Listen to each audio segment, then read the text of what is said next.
Salut et bienvenue à toi dans ce nouvel épisode de Vivant. Alors j'ai envie de démarrer par une petite friandise de bien-pensance. Sois ouvert, va vers les autres, la relation c'est important, ça contribue à la paix dans le monde et ça fera ton petit bonheur.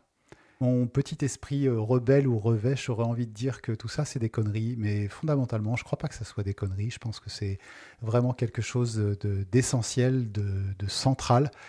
Le seul problème que ça me pose, entre guillemets, mais je dormirai bien avec, c'est que ça ressemble à des injonctions. C'est-à-dire, soit cette personne généreuse, soit cette personne ouverte à l'autre, et tu seras bien. Et en fait, quand on s'impose ça sans que ça soit quelque chose d'intrinsèque, mais que ça soit vraiment quelque chose d'extrinsèque, on finit par péter un câble et puis avoir l'impression que le monde entier a une dette envers nous.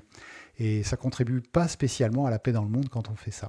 Pourtant, les relations, l'altérité est, à mon avis, essentielle à l'idée, la perception de trouver un sens à sa propre vie, est essentielle à finalement la paix dans le monde, évidemment, mais aussi est essentielle à faire société quelque part, à faire civilisation, à peut-être la civilité aussi. Et ce que j'ai envie de te partager dans cet épisode, c'est en quoi finalement les relations sont si importantes pour nous, pas tellement pour les autres, déjà pour nous, en quoi c'est essentiel. Quels sont les types de relations qui vont faire que ça va dysfonctionner et pour quelles raisons on a ces relations-là? Et à l'inverse, en quoi certains types de relations vont contribuer à ce sens qu'on peut avoir au contact des autres, l'impression de contribuer à quelque chose de plus grand sans que ça soit forcé ou fin. Et enfin, parce que les relations ne sont pas si faciles que ça, eh bien, quels sont les petits prérequis indispensables dans ta boîte, dans ton job, mais aussi peut-être dans ta famille et dans ce qui nous entoure, dans notre société plus largement, pour faire que ces relations eh bien, soient facilitées quelque part, alors que la vie de tous les jours n'est pas forcément si simple. Voilà, c'est parti, je te propose de rentrer dans le vif du sujet. Alors, comment ça se fait que les relations sont ou seraient si importantes à notre quotidien? La première des choses, c'est de voir qu'en fait, il y a eu pas mal de récits, mais aussi de sciences depuis, qui ont montré que l'absence de relation, c'était pas vraiment la vie, c'était la non-vie. C'est-à-dire, on n'est pas mort, mais on n'est pas vraiment en vie. Il y a cet exemple, je crois que c'est dans un orphelinat, j'espère que je ne dis pas de bêtises, où des nourrissons ont été nourris physiquement, mais pas nourris en termes de relation. Et ils ont eu un développement psychologique, mais aussi un développement physique qui a été dégradé, amoindri par l'absence de ces relations-là. Et ça, c'est quelque chose que les sciences médicales, psychologiques ont montré, imagerie à l'appui, au cours des décennies qui ont passé, comme quoi l'absence de relation eh bien, vient empêcher le cerveau de se construire ou vient déconstruire, dégrader certaines zones. Et donc ça a un vrai impact sur qui nous sommes, sur comment nous fonctionnons.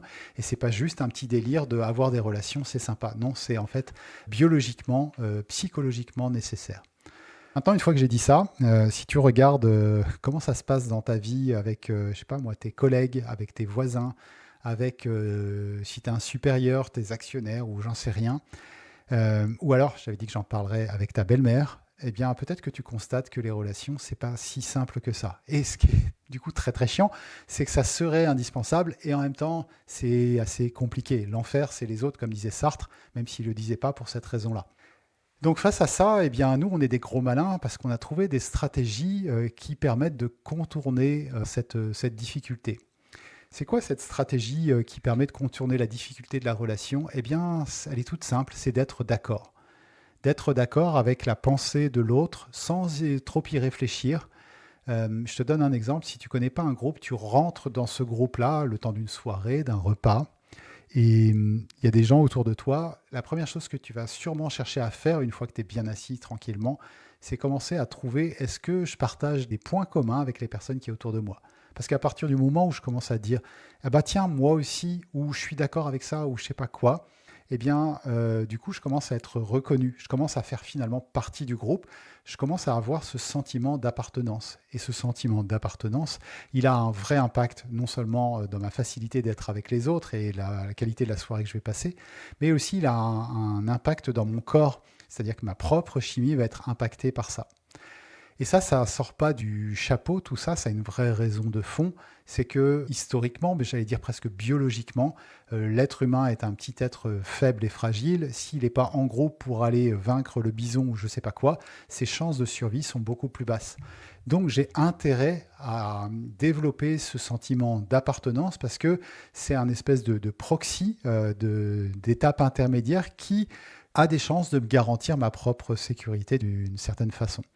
Et c'est aussi, pour plein d'autres raisons, ce qui fait que nous sommes des mammifères, nous naissons relativement incomplets, et si on n'a pas cette proximité à l'autre, eh bien, les petits naissent et meurent instantanément. Donc tout ça, c'est super important, et donc on développe des stratégies qui permettent d'avoir très rapidement ce sentiment d'appartenance.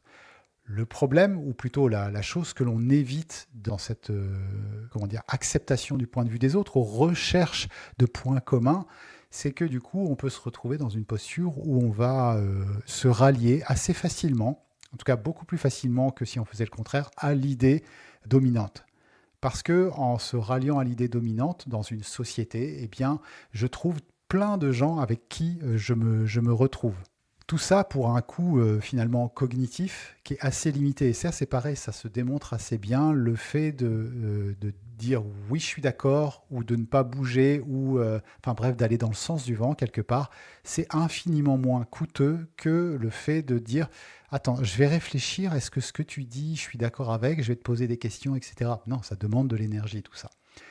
Et le problème, c'est que quand je suis dans un environnement où moi-même je peux me sentir stressé, pas beaucoup d'énergie, peut-être à la fin de journée ou j'en sais rien, mais même quand je suis dans des périodes de creux, eh bien c'est beaucoup plus facile énergétiquement de me rallier à un collectif plutôt que d'avoir ma propre pensée.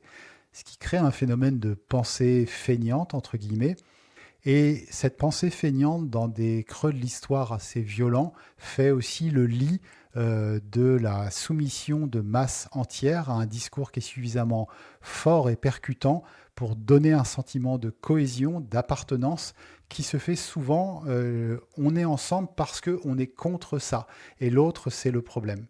Et du coup, en fait, quand je souscris à cette pensée feignante, je souscris aussi à une pensée qui va avoir tendance à mettre des barrières, des cloisons, qui fait qu'à court terme, j'ai ce sentiment d'appartenance, qui, d'un point de vue presque énergétique, est le bienvenu, puisque je suis en difficulté, j'ai pas beaucoup d'énergie à mettre pour me poser en plus des questions. Donc si je peux trouver le soutien de mes pairs, c'est quand même vachement confortable, ou vachement nécessaire d'une certaine façon. Mais en même temps que je fais ça, eh bien, je commence à faire des séparations. Et je disais, c'est ce qui fait le lit de pas mal de nos histoires occidentales, mais je pense que de nos histoires tout court. Si j'ai été un peuple qui a perdu une guerre, qui doit payer pendant des générations une dette au pays d'à côté, qu'il a combattu, et puis qui subit l'inflation, et puis à ce moment-là, il y en a un qui sait visiblement mieux parler que les autres, et qui pointe la source de tous mes maux, tout en me permettant de me rallier à une cause, et du coup d'avoir le sentiment d'appartenir. Eh bien, bingo, je ne veux pas sursimplifier l'histoire, mais ça donne une bonne raison ou un bon élan, finalement, d'aller suivre ces choses-là et de proche en proche se retrouver à faire des choses qui sont complètement déconnectées de ce qu'on accepterait aujourd'hui. Mais du coup, ça crée des normes successives vers potentiellement l'horreur. Et du coup, ça n'existe que par le rejet, finalement, de l'autre. Et bizarrement, c'est que une fois que la guerre se termine, si je n'ai plus un ennemi à l'extérieur, il va falloir que j'en retrouve un. C'est-à-dire que je vais toujours appliquer cette même stratégie d'une forme de pensée feignante. Et du coup, dans un même pays, je peux commencer à dire ah oui, mais le problème dans mon pays, c'est telle personne, ou c'est le village d'à côté, ou c'est les voisins, ou c'est je ne sais qui. Et en fait, derrière une quête d'appartenance et d'être ensemble, par cette stratégie de la pensée facile, eh bien, je contribue de proche en proche à de plus en plus d'isolationnisme. Je ne fais plus société, je fais surtout solitude. Et ça, c'est ce qu'on peut peut-être aujourd'hui retrouver, c'est-à-dire que on va avoir des mécanismes où je vais me raccrocher à des personnes qui sont peut-être même plus des vraies personnes, qui sont des personnes au travers de réseaux sociaux, qui penseraient la même chose que moi, pour rejeter tous ceux qui sont autour de moi. Et du coup, je déconstruis les liens qu'il y a de proche en proche. Et donc, au final, eh bien, je crée une société où beaucoup de ceux qui sont autour de moi, si on fait ça de manière presque récursive, eh bien, la seule personne qui est viable avec moi, c'est finalement moi-même. Si je pouvais m'écouter, me voir dans un téléphone ou je ne sais quoi, peut-être que ce serait que moi que j'aime ou l'idée de moi que j'aime au travers de quelqu'un d'autre par une espèce de procuration.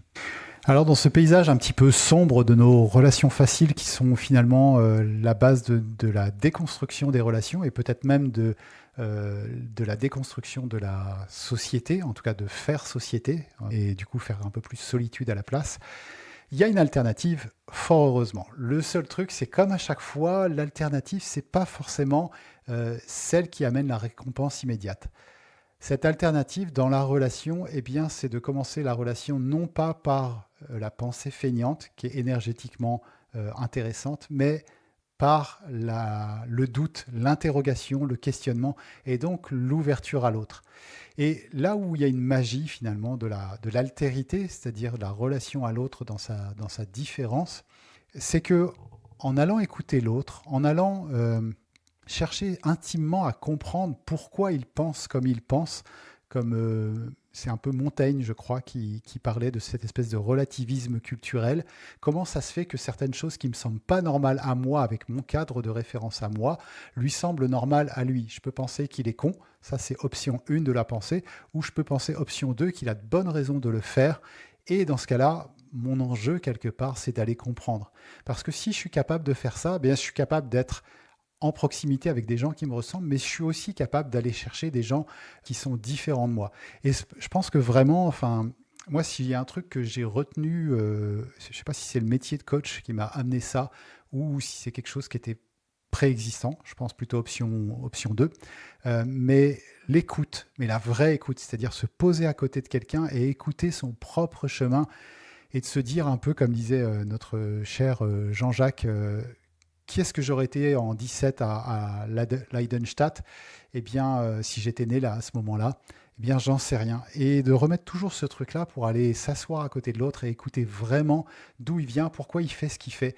Et je crois que c'est effectivement Montaigne qui racontait ces histoires de comment ça se fait que, vu de certaines, je ne sais plus si c'est des tribus ou quelque chose comme ça, le cannibalisme était une façon d'honorer ses ennemis et que le fait de ne pas manger ses ennemis après une guerre était un sacrilège. Eh bien, c'est deux perspectives qui s'affrontent complètement, mais qui viennent de la culture de référence. Et en fait, en quoi c'est un bénéfice pour moi? J'en reviens à ce truc-là de ne pas être dans un espèce d'ouverture feinte ou d'ouverture purement intellectuelle. C'est qu'en fait, comment moi je grandis moi-même? Eh bien, c'est au contact des autres. Alors, si tu regardes un petit truc, qu'est-ce qui nous fait kiffer bien souvent? C'est quand on a réussi à comprendre ou réussi à matérialiser, à atteindre ou je ne sais quoi, quelque chose qu'on n'atteignait pas avant. Et en ça, la relation a un cadeau incroyable à apporter, c'est que en me frottant à l'autre, avec son cadre de référence, sa pensée à lui qui ne m'est pas accessible a priori, puisque ce n'est pas ma norme, c'est pas mon Truman Show à moi, eh bien, j'ai la chance d'accéder à d'autres perspectives. Et en fait, quand je comprends ces autres perspectives, ça m'élargit mes propres perspectives et mon propre horizon. Et à ce moment-là, je me suis dit, ah ouais, génial. Et en fait, en questionnant l'autre, en l'écoutant sincèrement, j'accède à ses propres réflexions et j'élargis ma propre perspective. Et c'est en ça que la relation à l'autre, je crois, au moins pour partie, a un cadeau qui est presque insoupçonné, caché, c'est que en m'exposant à l'autre, je grandis moi-même. Et le fait de grandir, le fait de passer de ça, je ne savais pas le faire, à ça, je sais le faire, c'est quelque part ce qui contribue à donner un espèce de sens, en tout cas une impression de sens à notre propre vie. Et en ça, bien la relation, l'altérité est un véhicule incroyable, si ce n'est peut-être le seul véhicule. C'est-à-dire que comment je grandis toujours dans la souffrance, en tout cas dans la douleur, ça c'est sûr, dans l'inconfort, et parce que c'est ce qui m'invite à me remettre en cause et à revisiter mes trucs, qui va faire que je vais faire rentrer de nouvelles choses. Et l'altérité en soi, le problème, c'est pas de considérer que l'autre a un problème, c'est de voir qu'en fait, il y a comme un gap énergétique entre le moi qui est dans son environnement confortable et le moi qui s'est élargi, enrichi de l'autre. C'est qu'il faut que je franchisse cette barrière-là. Et quelque part, eh bien, il faut que j'accepte soit consciemment, soit contraint, de faire ce gap, de franchir cette montagne d'énergie que j'ai besoin de dépasser pour grandir moi-même. C'est vrai dans tous les cas et c'est vrai dans la relation et c'est pas différent de ce qui se passe pour nous dans la vie de tous les jours. Qu'est-ce qui fait que je grandis en tant que personne, en tant qu'entrepreneur, en tant que ce que je veux? C'est que je me confronte à des difficultés. Eh bien, la relation, elle est absolument pas différente sur le fond de ce processus-là. Reste qu'une fois qu'on a dit ça, eh bien, c'est pas si évident que ça d'aller vers la différence, d'aller vers l'autre qui n'est pas comme moi. Euh, Tu vas difficilement arrêter quelqu'un dans la rue et qui te semble différent de toi et lui dire, vu ta tronche, tu dois être différent de moi, tu veux qu'on s'assoie sur un banc et qu'on passe une heure ensemble, j'aimerais bien comprendre ton monde. Ça n'arrive pas tellement et en général, les gens qui nous entourent vont être des gens qui ont un certain nombre de proximités avec nous. Et le challenge que je veux pointer au travers de ça, tiens, challenge, c'est vraiment un mot de manager, ça. Euh, je vais essayer de me déconstruire. La difficulté que ça pose, c'est que en fait, rentrer en relation avec l'autre, rentrer dans cette altérité, eh bien, ça ne se fait pas naturellement et il y a besoin de mettre des facilitateurs quelque part de ce truc-là. Ce que je te dis, c'est vrai aussi dans ta boîte, c'est-à-dire que si dans ta boîte, il y a des gens qui fonctionnent très différemment de toi et que tu ne crées pas les conditions pour les rencontrer, et un contrat de travail ne suffit pas forcément, eh bien, on peut passer des années à passer l'un à côté de l'autre sans jamais vraiment se rencontrer. Donc, trêve de teasing, c'est quoi ce petit élément qui fait que, eh bien, on va se rencontrer? C'est ce qu'on pourrait appeler les rituels. Les rituels, c'est quoi? Eh bien, c'est tous ces trucs très très cons qu'aujourd'hui on peut juger comme désuets, mais qui sont avant tout des prétextes à la relation, au fait de rentrer en communication. Je te donne un exemple. Parler de la météo avec ton voisin, t'en as peut-être rien à foutre de parler de la météo. Mais c'est pas ça le sujet. C'est pas est-ce que la météo t'intéresse.